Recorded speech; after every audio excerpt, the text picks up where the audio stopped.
Have you ever met one of those people who just can't be stopped? It's like they're unstoppable. Yeah, I have. Me too. What's their mystique? Nothing stops these people. Don't stop. Welcome to Mission Unstoppable with Coach Frankie Picasso. You're about to meet some of the most amazing people. Stop. Don't stop. They've accomplished their goals despite insurmountable odds. They beat adversity, physical hardship, and traumatic events, and emerged triumphantly. They're people just like you and me, and they're winners. Are you unstoppable? Here's Frankie to show you how. Well, hello there, and welcome to Mission Unstoppable. Today we are in for a real treat. Our guides today, we have Linda Kreter and Sandra Beck, the creator and host of the new show, Dynamic Women Radio. And like so many people in life, these two ladies have traveled a road less traveled, and that road is not always smooth. In fact, it's oftentimes a bumpy deer path. And while on this road, there are often undesired events that we weren't expecting. And yet, as you know, these bumps bring opportunities, growth, perhaps scars, more authenticity, and if you're lucky, a new perspective on an old life. Now, it's not how often you fall or fail, but how many times you get back up. And both of these ladies have solid chins and springboards for legs. Linda Kreter is a serial entrepreneur with companies involved in clinical drug development, marketing, advertising, veteran caregiver advocacy, peer connections, and augmented communications. As CEO of Wise Health Inc., Linda has spent the last 9 years working on behalf of veterans and their families, using video and radio outreach to educate, inform, and support military families. She's also the host of Military Network Radio, and she often works in partnership with Sandra Beck to jointly market her show with Sandra's Military Mom Talk Radio, and they reach over 3 million military family listeners each month. How fantastic is that? She's also the host of Wellness for Women Radio, a health and wellness program focused on women over 45, helping women thrive in today's pressure-filled world. And Sandra Beck, she is the president of Beck Multimedia. She's an author, coach, speaker, radio host, entrepreneur, and philanthropist. Sandra is as successful as she is busy. The single mom of two has created a virtual empire of successful companies, entirely staffed, managed, and implemented using a host of virtual assistants and online resources. Talk about smart. Author of Motherhood Incorporated, The Smart Woman's Guide to Working from Home with Just a Computer and an Internet Connection, and Blogforia, How to Reach Millions of People Without Spending a Dime. Sandra's a powerful voice in the social media arena as a popular internet brand strategist. She's also the host of 5 radio shows: Military Mom Talk Radio, Powered Up Talk Radio, Dynamic Women Radio, Coach Talk Radio, and there's one other, but there's 2 Powered Up, and there's another one. What is it, Sandra? Help me out here. I don't know. I'm so Coach stressed Radio. out Coach Radio. from my biography. Like, you read that, and I'm like, the pressure. I'm like, no, stop. I haven't finished. Just a moment. She's an active contributor and participant in many charities. And she not only looks after her kids, but also an aging father. She is part of that sandwich generation. So this is what we do know about them. Now it's time to find out what we don't know about them. She's a hot mess. That's right. I'm a hot mess. You just nailed it right on the head there. Oh, my gosh. So, in Dynamic Women, you guys write the show description saying that women flourish after 40. They have fuller expression, their self-awareness, and greater understanding of life experiences, personal growth. Is that true? Absolutely. Okay. Yes, Okay. You grow all sorts of things, chin hairs and cellulite. I know. So, but here's the thing, you guys, we know you professionally, but we don't know you personally. And I think it's really important, especially on Unstoppable, to find out where people came from, because everybody goes, oh, well, she could do it because, she had this, or she could do that, or he could do that because they had that. But it's not true. It's not, what you have. It's a choice to be unstoppable. So first, you know what? Let's look at unstoppable, what that means. What does that mean to you, Linda? To me, it means no matter what hits you right between the eyes or coming from the side, that you will always find a way to get back up again. You said it earlier. It doesn't matter how many times you fall down. It's how many times you get up. And I think Sandra may concur with this. Even as children, we were told, wow, you bounce back. And it is a choice. And I think it is a matter of just saying, tell me something I can't do, and that means I'll do it. Yeah.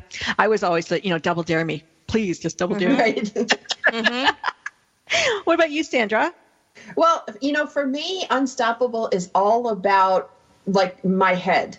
If I Wayne Gretzky, he's my favorite quote on unstoppable stuff. He says, you miss 100% of the shots you don't take. And I grew up in a hockey community, and I used to play hockey with my brothers, and they would knock me down all the time. They were bigger brothers. And if I wanted to play with them, I had to keep up.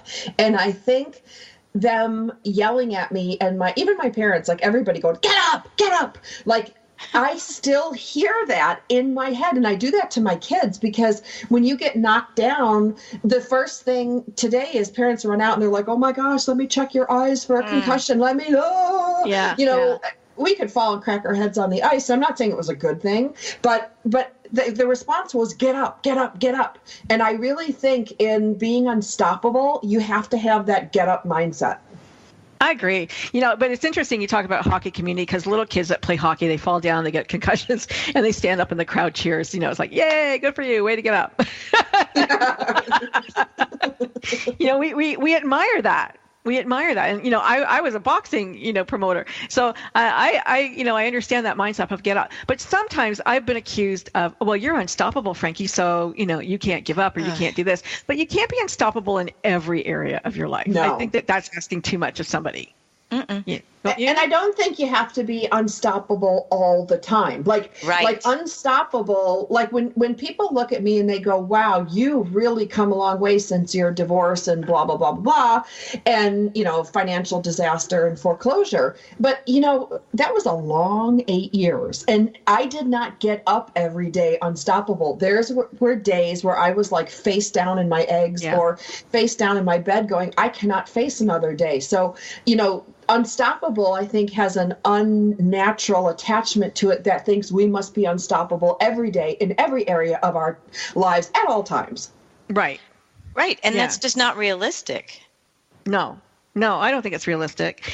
You mentioned divorce there, Sandra. I've been through 2 divorces, and one thing as a relationship coach, I always tell women never stay with somebody for money, because money, you can get money back, right? You can always find money, but to live in a stress-filled environment is so damaging to one. Yes, an overachiever. I know. Of course you're unstoppable. She goes, you're an overachiever, Frankie. But it's true, my dad had, he was married 3 times. So he always said 3 times the charm. You get it right, finally, hopefully. But it's important to know that you can recover from it. You can recover from absolutely everything. And I think the key is to move forward and look forward instead of looking back. Mm-hmm. Well, that's a big one for me, Frankie. I was sitting in the car with my 83-year-old dad the other day, and he was talking about the resiliency of his kids. And, he asked me, he goes, Dan, what do you think is the key to your success? And I said, I looked back to see where I could find things that I wouldn't make the same mistake again, but I don't look back. And even if I start myself wallowing, like sometimes on holidays, it's really hard for me not to look back and mourn what was, or I miss what was, I think, for anybody. So I purposely plan a weekend away, something I can look forward to. Or, next month I'm going to buy myself a new Mac, or next month I'm going to, cut my hair. I don't know, whatever it is, I manufacture something to look forward to when I'm not feeling particularly like looking forward. I don't know, there's not really a word for looking forward. I guess forward thinking, but you know what I mean? It's like I do. Yeah, totally. I agree. I do that. I do the same thing. I think it's really important. And, there was a quote, and it just went out of my head, but I have it somewhere on my old website that's no longer. But a quote about, you can't live your life backwards, right? Like you looking back is just hindsight. You can't live it looking back. You have to live it forward. And so, like you said, you look at the past mistakes and with hopes not to repeat that history, but you move forward. I've got a little insertion here that's slightly different. I think that there are sometimes seminal moments in your life, truly pivotal losses that set you in a different direction. It's not like the business ones that we've been talking about. Mm-hmm. Mine was that I lost my mother when I just turned 27 years old. She had Lou Gehrig's disease, and it was textbook from 4 years from diagnosis to death. And I was I was so lost. We were very, very close. I didn't quite know what to do. We made a decision to move up our time frame on having a baby so that she could have a grandchild before she died, if it was meant to be, and it clearly was. And that was huge because our daughter was 11 months old when she died, but she talked at 9 months. She walked at 10 months. They have pictures, and my daughter named her daughter after her. Aww. So, but I won't minimize that loss. That's still bad today. Right. And there's just certain things that I think you have to. There's no real choice on that one. But you may choose to live your life a little differently after a loss that great. Does that make sense? Yeah, it does make sense. But the perspective, the reframe, you can reframe the loss. And as like when I hear you talk about like your daughter named her daughter after her sister who passed. I mean that is a happy story. I mean, it ends up with a positive. good ending, right? Yeah. Because there were wonderful connections made, even as young as she was. It all resonated, and it all kind of brought it all full circle. So very special. Yeah, I don't think you're supposed to forget. I mean, you don't forget your parents who die. You don't forget people who pass on. But that's not. But you still lived your life forward. Did it stop you from living your life? For a short time. For a short time. For a short me time, too. of course it does. And you have that heart-shaped hole that will always be there. But I learned so much from her and from the grace in which she died and lived. And that's what you remember. Right. Did you, there's people that specialize in taking photographs of children who passed on. Did you have anything like that? Of my mother? No. I do have pictures when she was very, very young. But no, I have pictures of her with my daughter. So 11 months old and in one of those movable chairs, motorized cart kind of things. Nice, and that's the last picture I have of them together.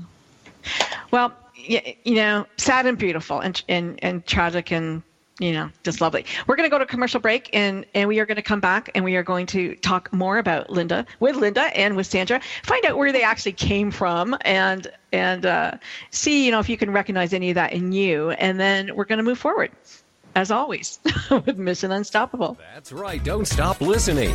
Mission Unstoppable with Coach Frankie Picasso will continue right after these messages. Stop. In today's business world, a helping hand or idea that doesn't come with an invoice is a treasured find. And if that happens to you, then you need to pay it forward to keep other entrepreneurs from making mistakes or getting a raw deal. It's called Paying It Forward with Josephine Girassi, Wednesday mornings at 10, 9 a.m. Central. Josephine is going to have the guests describe their accomplishments, the lessons they've learned, both good and bad, and then sharing those pieces of knowledge as we create a movement of paying it forward. For more information about Josephine, her business, and background, you can go to mymomknowsbest.com. Josephine Girassi has always been a problem solver. She saw this need and has turned it into a movement. It's Paying It Forward with tips, tools, and advice and hard lessons learned. These pieces of knowledge can make a huge difference for you, your business, and others. So join us for Paying It Forward with Josephine Girassi, Wednesday mornings at 10 a.m., 9 a.m. Central on TogiNet.com. This is the TogiNet Radio Network, broadcasting quality programming to the world.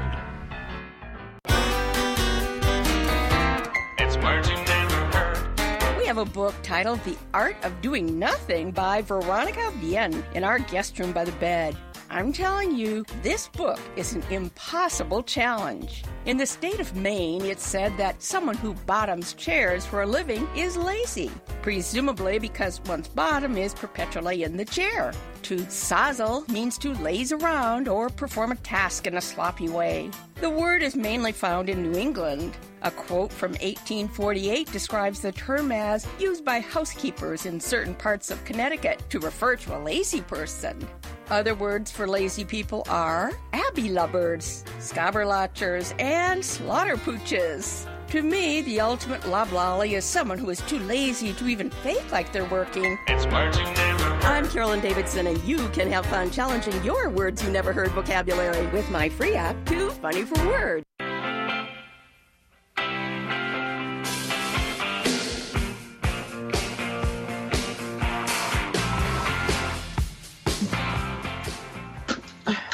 And we're back. I hope you had a good break, but thanks for sticking around. We're really happy that you did. Linda Kreter and Sandra Beck are here from Dynamic Women Talk Radio. And good, she's here too. And I wanted to go back in history, talk a little bit about your childhoods. I mean, you guys are both successful women, and, you know, women tuning in and people who want to be unstoppable tune in and they're going, well, you know, where did she come from? Like, can I identify with her? So let's find out your history. Linda, what was it growing up in your household? I had a wonderful childhood, absolutely wonderful. I grew up in the Annapolis, Maryland area. It was the kind of neighborhood where you could go out and play kick the can and tag, and you rang a bell when you were supposed to come in at dark, and it was awesome. The milk was delivered from the dairy. Nice. You know, it was very interesting. I'm a first-generation American. My father came to this country from Switzerland, and my other grandparents from Germany. And it just really brought an interesting old world versus new world perspective into my life. I loved school. I loved to read. I still do. I love where I live because I love sailing. And that was probably the first thing I ever learned was sailing. And then my very first job was I was the first woman hired at the Annapolis Sailing School to teach sailing to adults who were paying a great deal of money on weekends and during the week in the summer to learn how to sail. And I didn't think that was anything unusual. Only years later did I realize I was public speaking at 16.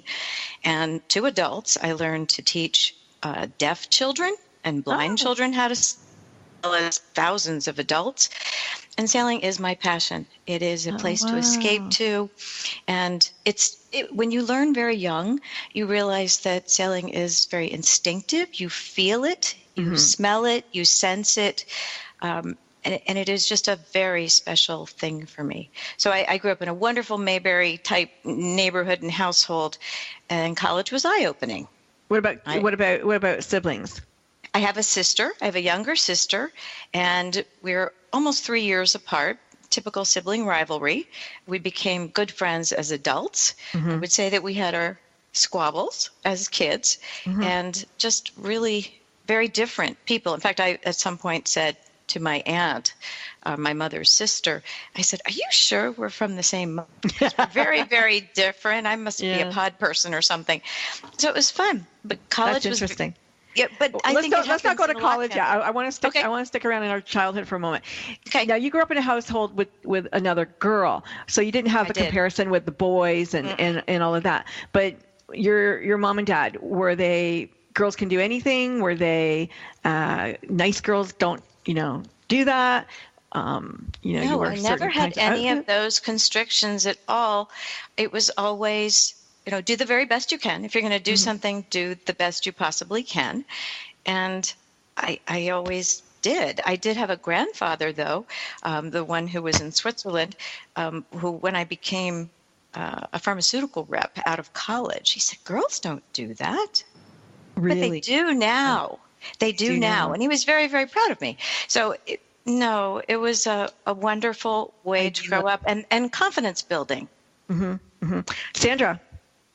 Oh, well, I was hatched. No, I'm just kidding. See, hot person and a hatched person. Great. Hatched. I just say that because I grew up in an area with a lot of chicken farms. But my upbringing was very modest, and my dad was military, and my mom was a homemaker.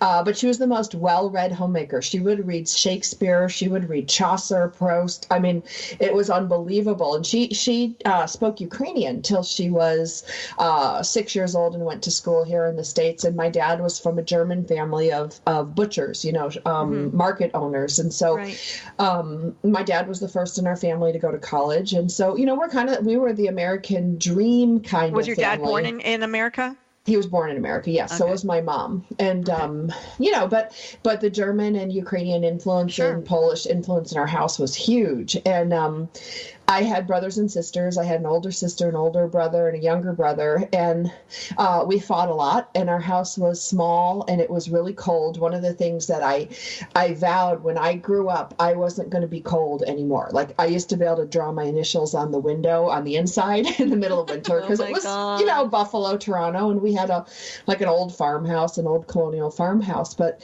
now you're living in California, and you're freezing your ass off. I know.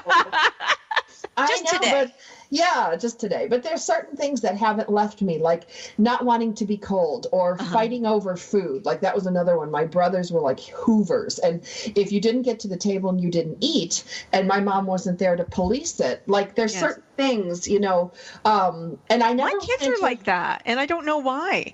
Like, my daughter will eat when she's not hungry so that nobody else gets it. There's always one or two in a family that does that. Yeah, it's crazy. When I'm not in jail, I will feed you again. Yeah, but you know what? But it created in me a scarcity mindset in certain things. Like even though I live in Southern California and, we've got every service known to man, I have to have a full pantry. I know that sounds weird. I have to have all this canned foods. I have to have like 3 months supply of food in case there's whatever. And then I have warm clothes everywhere. And we live in Southern California, but I have this weird phobia about being cold and being hungry. Okay. You know what? My husband grew up in a Mormon background, and they have to have 2 years worth of food in their basement at all times. At all times. At all times. Food, toilet paper, paper towel. Like, he goes out and he buys all this. I go, no, don't worry. We don't need all that. But see, in defense of our families, in my case, I'm a little bit older than Sandra, but they grew up in the Depression. Yeah. And so I think that we sort of inherited that scarcity mindset. I also have to have a full pantry. Oh, really? And we had modest means. We were never wanting for anything, but there were not a lot of extras. And so I think that is partly how we were raised at the time we were raised. Yeah. I think my dad, he stowed away on a boat from he was Austrian. He stowed away on a boat in Holland to England, and basically had one pair of pants for 5 years. And I remember, as we were modest, and as he became more wealthy, and I wanted a pair of jeans, and he goes, do you have a pair of jeans? I go, yes. He goes, then that's all you need. Yep. Like, that was his thing, right? Like, wash it, wear it again. And I appreciate that. But the one nugget that he gave me that I just love so much was, he said, anyone can do it with money. Figure out how you can do it without. And that level of creativity has just made me thrive through everything I ever did. Because it's just so much fun. My dad was like that. I wonder if it's the German, Austrian, frugality, kind of thing. But my dad would always say things to me, like when you said, that's a great one, Frankie. He would say to me, it's all in your head, like your positive mental outlook. If you believe you can, you can. He goes, if you don't, his thing was dead in the water. He goes, if you don't believe you can, kid, you're going to be dead in the water. Yeah. And, which is, frightening when you're 7 years old. Dead in the water. You're going to drown. You take it literally. Yeah. Like Max almost passed out in church the first time when he realized the blood of Jesus, and he was like, his face turned white, and he's like, oh my God, Mom, they're singing about blood. And because as a kid you take it literally. Well, my daughter came home from school one day, and she said, and she was just crying. I go, why are you crying? Because she goes, the kids at school told me that since I don't believe in Jesus, I'm gonna be killed, or some silly thing. I'm like, are you kidding me? Jeez. Yeah, and I'm like, don't worry about it. It's okay. Everybody has their own beliefs, and everybody has their own belief system, and whatever it is, is fine.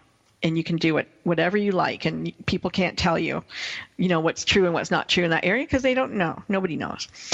And I think that's, but when I was in the hospital after my accident, I did a survey, and because I was looking at I was in a recuperated hospital for 6 months, and I was looking at people, and I go, I wonder if their parents were negative or positive. Like, how come this person is thriving and this person isn't doing their exercises? Why can't that person walk yet, and why is that person? So look at your parents and tell me, were they positive or negative, and what are you?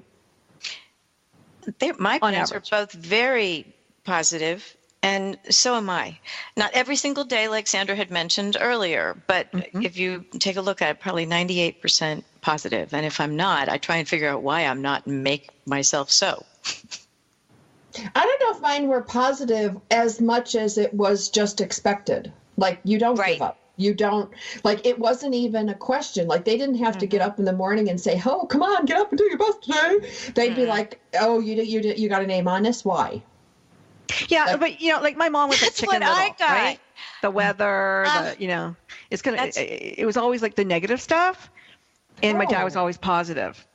And even though my mom was extremely intelligent, she had her master's in economics and everything, but she always, she was chicken little. Something's going to happen. The sky's going to fall, whatever. It was crazy. And yet, I'm an optimist. I am an eternal optimist. I've always, never went to college. And she would wake up every morning, opening in the drape. She'd go, wake up, sunshine, which I know lots and lots of moms do. Yes. But it was very positive. Yeah, that is positive. But I think Sandra's onto something there. I think it was expected, it was anticipated, and we were pretty blessed. So let's appreciate it and move on from there. Mm-hmm. What are you saying, Sandra? Oh, I just, I was saying my mom had different concerns. My mom didn't know who her father, she knew who her father was, but my grandpa got around and he created a lot of children. So my mom confided in me later on that her biggest fear was my sister and I would marry a half sibling somewhere out there, because she knew my grandfather. He had made like at least 13 or 14 kids, big, tall, blonde, good looking guy. And he just made babies all over the place. And she was more afraid we'd marry a half sibling and have a kid with 3 heads. Yeah. Wow. That's funny. And it's regional, I guess, Yeah, well, because, immigrants didn't go very I never far. had that concern. I love that. 3 heads. Oh, my gosh. Well, yeah, I'm trying to recover from that. I'm sorry. That's a hard one to top. Sorry, Frankie. But you asked. I did ask. And so, if you're listening in, and we're going to go to a commercial break in just a moment, but if you're listening in, think about, the kinds of things that your parents were concerned about for you. And, don't marry your first cousin. And I don't even think that's a concern anymore. It used to be you had to get blood tests and do all those silly things. Yeah, but and now you don't have to do half sibling. Like, if you don't know, and he's got all these kids, we're talking marrying your half brother. That is. Yeah, well, you don't want to do that. So we're going to come back from make sure that you haven't married your half brother, and we'll talk to you in just a few minutes. Don't go anywhere. Don't stop. That's right. Don't stop listening. Mission Unstoppable with Coach Frankie Picasso will continue right after these messages. Stop. It's the Fitness Minute with fitness expert Annette Hammond. Harvard Medical School writes that if you are having an occasional twinge of joint pain when you climb the stairs or go for a walk, or if you are worried about arthritis because your parents had it, one step toward prevention is to check your weight. Being overweight raises your risk for developing osteoarthritis, which is the most common joint disorder, and it's caused by wear and tear on a joint. Excess weight puts added stress on weight-bearing joints like your knee, and the inflammatory factors associated with weight gain may contribute pain in other joints of your body. Being overweight opens you up to many problems, so with all diligence, keep your weight down. Daily exercise and healthy low-calorie eating will keep the extra weight off and promote good health in your life. I'm Annette Hammond. If you're a fan of Fitness Minute, like us on Facebook at Fitness Minute with Annette Hammond. It's words you never heard. Here's some fun facts about noses and ears I'll bet you didn't know. Did you know your ears secrete more earwax when you're afraid than when you aren't? And generally, people with asthma have better hearing than those who don't. Now, here's a word for you. When someone gets their ears pierced, they're actually piercing their pinna. The pinna is the fleshy part of the earlobe. Did you know it's possible to sneeze so hard you can break a rib? That happened to my husband's secretary once. And according to research, you'll blow your nose 250 times this year.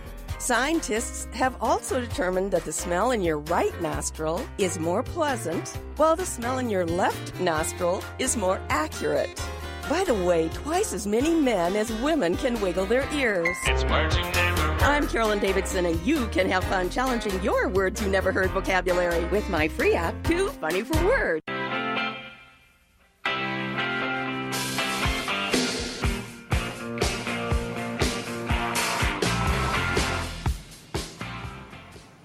All right, and welcome back to Mission Unstoppable Radio. I am your host, Frankie Picasso. My guests today are Linda Kreter and Sandra Beck.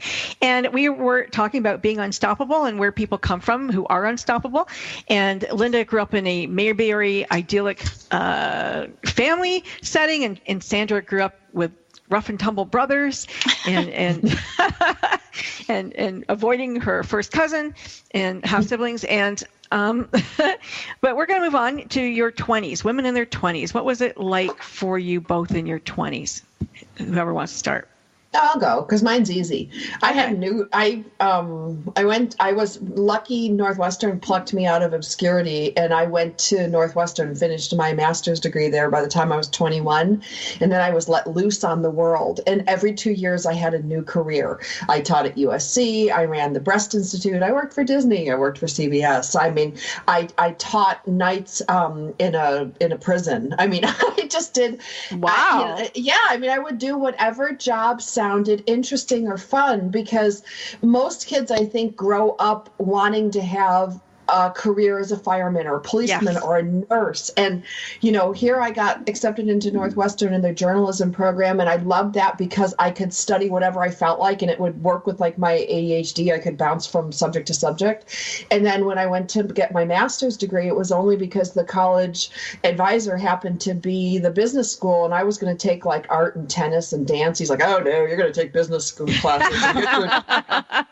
And I wish I was more directed than that, but I just kind of went whatever way the wind blew. And Disney's like, hey, we got a job for you. I'm like, okay. And then CBS, okay. And then USC, okay. Like I was very directionless, very fulfilled, but I called them careerlets. And they all came together to give me what I think was a great experience for what I do now. But at the time, my parents were like, are you kidding me? You've got a sister who's a nurse, a brother who's an engineer. And I'm like, oh, today I'm running the Breast Institute. They're like, you're not a doctor. And I'm like, it doesn't matter. You know what? I was exactly the same. You know what? I have a brother who's a doctor, a lawyer, an architect. And here, I have no idea what I wanted to be when I grew up. And I went from kickboxing promoter, to working in the government, to doing all kinds of crazy stuff. And here I am today. Back when I was 9 years old, I wanted to be a radio announcer, and I sent away for the National Institute of Broadcasting Records how to be an announcer. And you come full circle at some point in your life, and here you are on the radio. Linda, did you know? And it always bothered me that I didn't know what I wanted to be, though, because I thought, how easy would it be if you did know what you want to be? So what about you, Ms. Kreter? Yeah, I did know what I wanted. Doctor. I went pre-med to school. I went to Smith College, an all-women's college, which was surprising to everybody in my family because I had grown up having mostly male friends, working in male jobs, doing all sorts of things. And I remember my mother saying to me, I think you'd really appreciate having some really smart female friends. And those are my friends still to this day. I love each and every one of them. It was a very good experience. But I was a very traditional kid with expectations of my parents of what to expect, where to go next, what the next steps were. Mm-hmm. And I ended up getting engaged my junior year in college. Upon graduation, I got married a week after graduation, which I will say, in retrospect, is far too young. You're not fully formed at 22, mm-hmm. and you really are not the same person as you go through your 20s, 30s, 40s, and on. We started to move. First, I put him through business school, and then we began to move constantly, 8 times in 11 years, and I was always the trailing spouse. I was not able to go to medical school at that point. I did, however, stay in the medical field, working in pharmaceutical sales and medical and hospital sales and things like that. Ended up working at NASA for a time period and finding jobs that fit wherever we were living. That was a little more difficult when we moved to Belgium. After mm-hmm. the birth of my second child, we moved. He was 17 days old, so his passport picture was his 1 hour old picture. This is my second child, so I have a daughter and a son. And that was really, really different because I could no longer work because you had to have a visa.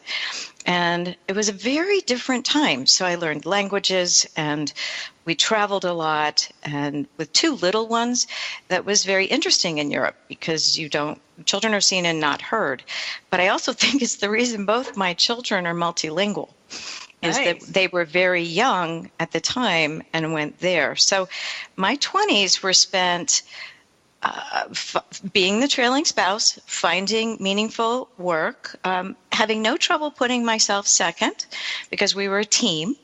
And it was a good time other than when I just turned 27 and I lost my mother. So I finished out my 20s with loss. I'll be frank. There was a lot of loss at that point. And entering my 30s was a relief. What about your 30s? Sandra, I'm going to go with you because there's a phenomenon that happens for women in their 30s, and I don't know if they all recognize that. It has a name. I can't remember it at the moment. But there's something about being in your 30s that, usually there's a significant event. Did anything happen for you? The way I look at my 30s, it's really more of a sound effect. It's like... That was my 30s. I got divorced. My mom passed away. I went through a foreclosure. I shut down one business and formed another. I went through 2 fertility treatments over, 3 years each, 2 to 3 years each to have my children, and both of them were born premature with health issues. I could not swing a dead cat around town without hitting a crash. And so crawling into my 40s was a relief. What about you, Linda? My 30s were good. My children were young. They were happy. I moved from a series of positions, sometimes having 3 jobs to make ends meet because we had some significant bills at that point. And then I started my first company at the age of 37. Mostly, it was very interesting. I had to take a job at a certain point because we thought my husband was going to lose his. And meaning full-time, because I've been always working at least part-time on multiple jobs. But I started a full-time job, and then I was approached by an investor who asked me to start a new company in the pharmaceutical realm and gave me the seed money to start it. And I bought him out within 13 months. And that company grew to be $30 million a year in revenue. Into my 40s, but that was huge. If you'd ever told me I was going to start a company that would succeed that strongly, I would have been shocked. And then my 40s turned out to be a mess. So I got to the early 40s, and then it went downhill from there. My early 30s were, I had my last kids then, and I looked the best I ever looked. I felt the best I ever felt. I felt invincible. I started a company at 35, had a condom company, and it just took off. It was crazy. And I was on the front of the business section 3 times, and I never would have thought that happened. And my 40s, that's when, actually I felt really great in my 40s too, except I had a big crash and I lost everything. But I divorced my husband in the early part of the 30s, and I married another one. But I left with 2 kids under 5, and I just had to. You had but to. I think that there's just sometimes in your 30s, women, marriages dissolve, and it's almost like you have to leave them behind because you're just so far ahead at that point. You've actually grown up.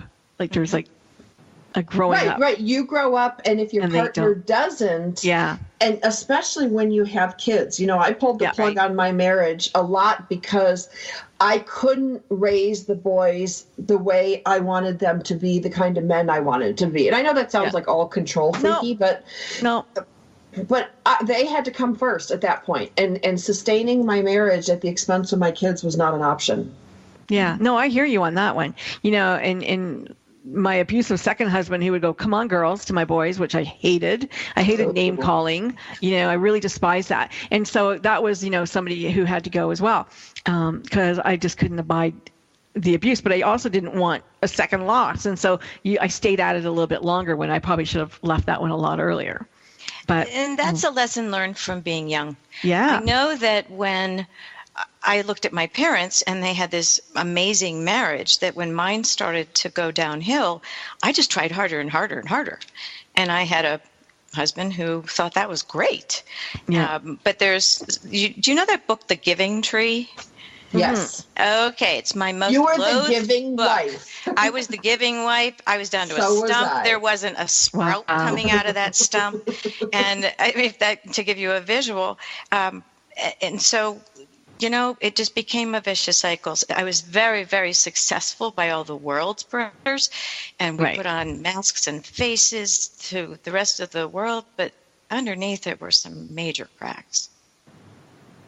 Yeah, and it's interesting the face that we give to the world. Sandra and I just finished writing that book, I Bared My Chest, 21 Unstoppable Women Dig for Bold, and share their naked truth. And I think it's so interesting that some people were really able to share their naked truth and others weren't. And there comes a point, now I'm 60 in June, and there comes a point when you have to say, yeah, you know what, world, you can see me. You can see me now. I'm not as worried about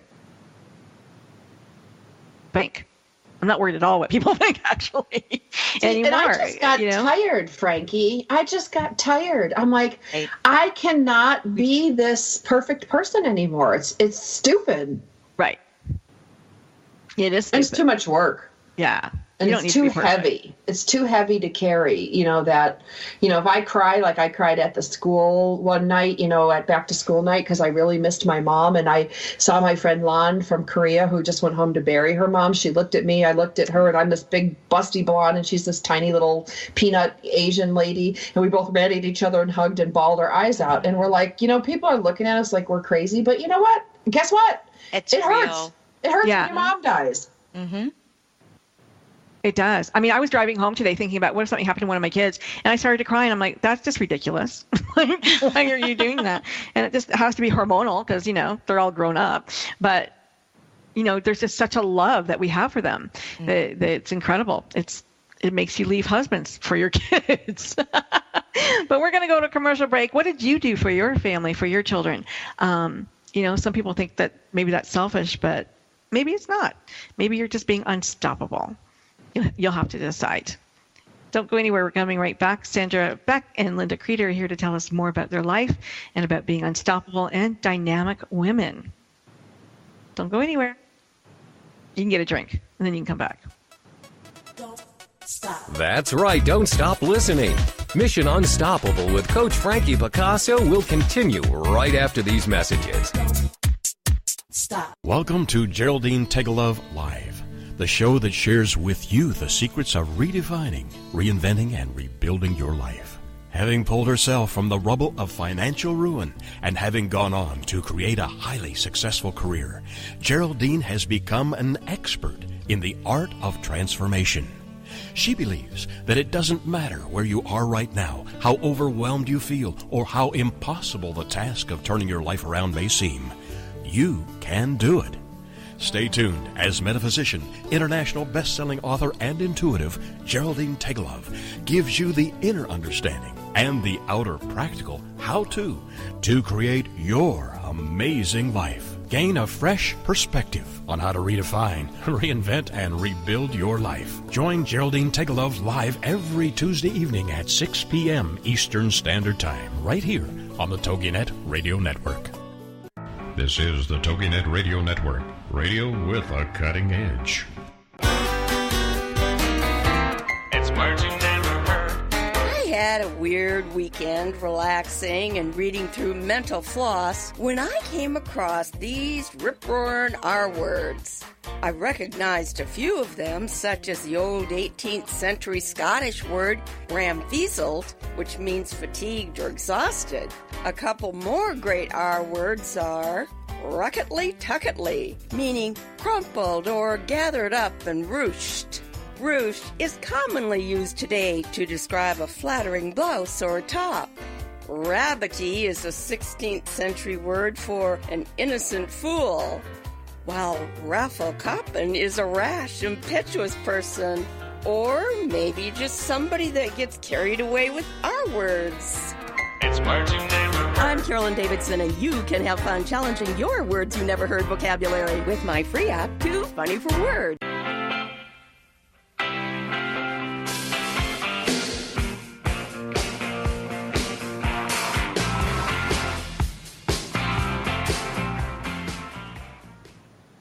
We're back in our 40s. Oh my gosh, to be 40. 40 is like the new 20, I think. How fun is that? Sandra, you can probably attest to that. I do. I'm not getting older. I'm just having anniversary birthdays. So, like on my 40th, I had my 10th annual 30th birthday party.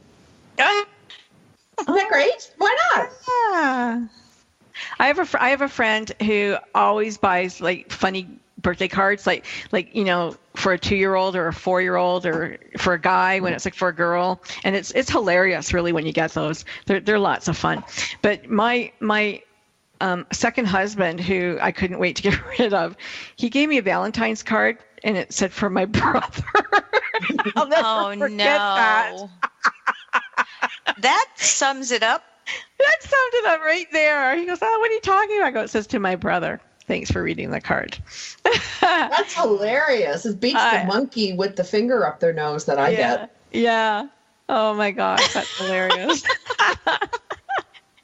I saw roses on your desk Sandra. Oh, tulips. Yeah. Tulips, right.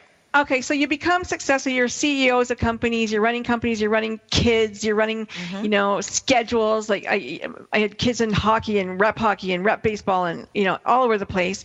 And for maybe 18 years, you're a chauffeur and a driver. And you're a chauffeur, in a bank machine. That's what I felt I was at home.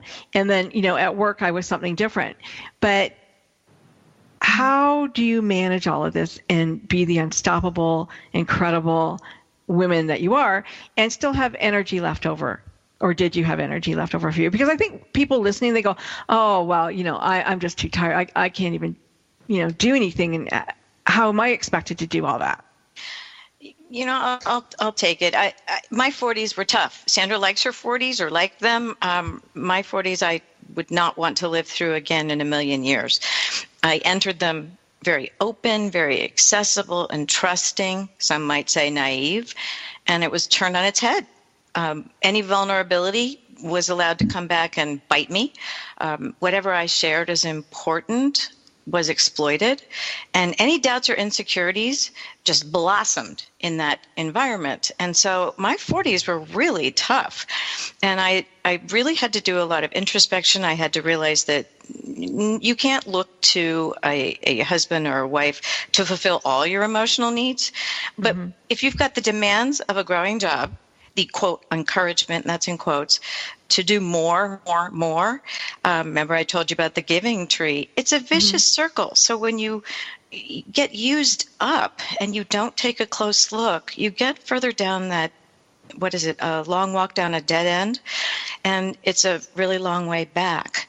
And so you said the plugs were pulled on your marriage, or you did the plug pulling. Mine was pulled, and it was a rude awakening. I often say to Sandra, it was not so much the infidelity as it was the financial infidelity. I thought that was so unusual. I didn't even learn that term until many years later, where money is taken out of an account and you don't know about it. And it's a betrayal of trust that you just didn't see coming. So my naivete works to make me positive, but it also worked to make me foolish.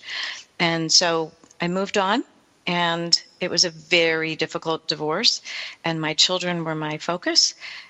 And I must have done something right, because they've turned into very good children with high integrity. And there's some things that I think the over-teeving aspect is probably not the best thing to always give kids. That overcomer thing is good to a certain extent.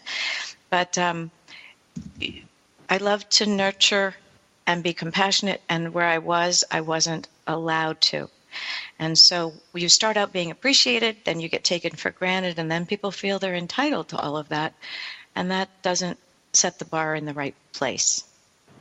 So anyway, my 40s were very difficult, went through the divorce and lost my company, lost my marriage, my identity. I even got up in the morning and dressed to go to work, even though I couldn't work because I had a non-compete. And so I didn't know who I was. It was very, very That's difficult. Brutal. It was brutal. Yeah. I'll be honest, it was. But then you start to reinvent yourself at a certain point because staying down was not an option, especially with teenagers. New. Yeah. Yeah. And reinvention, I'm all about reinvention. I like to reinvent myself every couple of years. And I think that's so important, especially, I did do the leavings, Linda, but I took my cues from my dad. My dad said, you always pay the piper. If you want to be happy, you have to make the other person happy too. And so I took all of the bills. I took, everything that we owed. I said, okay, I'll pay that off. And I didn't have a pot to piss in, but I took it on. Right. And at the end of paying off our van and everything else that we had, when I went to buy a house, I didn't have any credit. Right. Because it had all been in his name. So I go, wait a minute, I just finished paying 5 years of this stuff. Oh, no, you didn't. Because it was in his name. Hard lessons to learn. Hard lessons to learn. Bert Mann, my father, always said, women, you get into marriage, you always have to have your own bank account. And that's it. That's it. That's it. I had my own bank account. It was one of the things that helped me, in my divorce. And I will say it was empowering me to file. I mean, my husband at the time was actually living with someone else. So, it's not like it was any surprise we were getting. Yeah. But I did have to deal with the issue of reconciling with my kids that I was the plug puller. I was the one that was going to break up the marriage. And I knew, even though the circumstances at the time, my kids were really little and they wouldn't understand dad's living with the girlfriend, dad's, whatever, blah, blah, blah. So I had to have a real big heart to heart with myself that, breaking up this marriage was my choice, my decision, and I would live with it. And I would face my kids saying, yeah, I did it to create the best life, for us. Right. But one of the things, because I'm still in the trenches, I'm still in, and still got kids. I've still got young kids, and I'm running my company and taking care of my dad. I have some little rules, like on NCS, Gibbs has his rules. I have some rules that I want to share with everybody. Just it's made my life a lot easier. One of the things that I live by is, if in doubt, leave it out. Just remind, if in doubt, leave it not. If you don't know if you should do it, if you don't know whatever, if you have any doubt, just pull the plug and say no or leave it out. Number 2 was just say no. I say no to everything first, because if you really want to do it, you can always change your mind. And if people really need you, they'll come back. But saying no first has really helped me, because growing up, no was kind of a dirty word.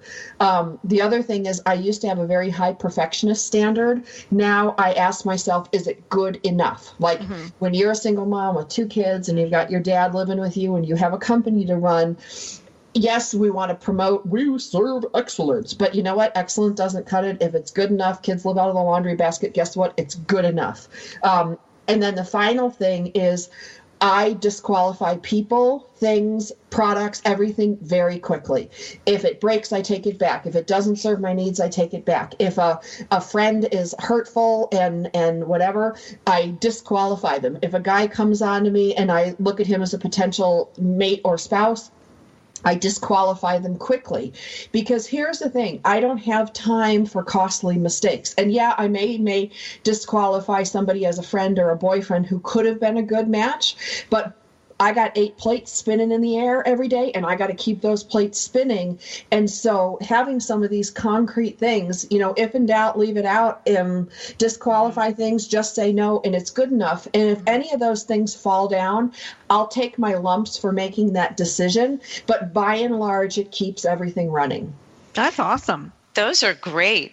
Yeah, boundaries and rules are good. Everybody should have them, and that way you're never taken advantage of, or rarely taken advantage of, and you know what you want, and you can get what you need, and that's it. There's only one of you and many others. And like Linda, when Linda was at a stump, she had nothing to give. And we all need to have something to give if people need things from us. And so we need to give stuff. We need stuff given back. We do. And my rules are very different than Sandra's because my children are grown. But I remember when they were dating, and I would say, there's 3 things I'd like to pass on to you that are really important. Take a look at people. How do they conflict? Are they silent? Do they fight back? Are they defensive? How do they handle conflict and communicate it? How do they handle money? Because that was a lesson hard learned.